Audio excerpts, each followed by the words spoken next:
കുട്ടികളെന്നുള്ള നിലക്ക് ഒരു ലോലിപോപ്പ് വാങ്ങിച്ച് പെട്ടെന്ന് അത് തിന്നാൻ നോക്കുന്ന സമയത്ത് അതിലൊന്ന് ശരിക്കും നോക്കിക്കഴിഞ്ഞാൽ കാണാൻ കഴിയും തൻ്റെ രക്ഷിതാക്കളുടെ നാണയത്തുട്ടുകൾ, വിയർപ്പ് തുള്ളികൾ.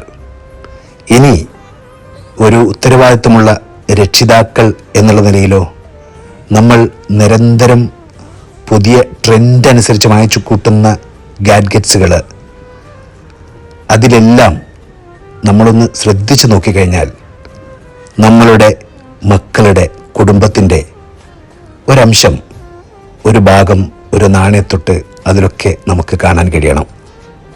അങ്ങനെ ചിലവുകൾ നിയന്ത്രിച്ച് പരസ്പരം സഹകരിച്ച് മുന്നോട്ട് പോകുമ്പോൾ കുടുംബം സ്വർഗമാകും, അല്ലെങ്കിലോ നരകവും. Thank you.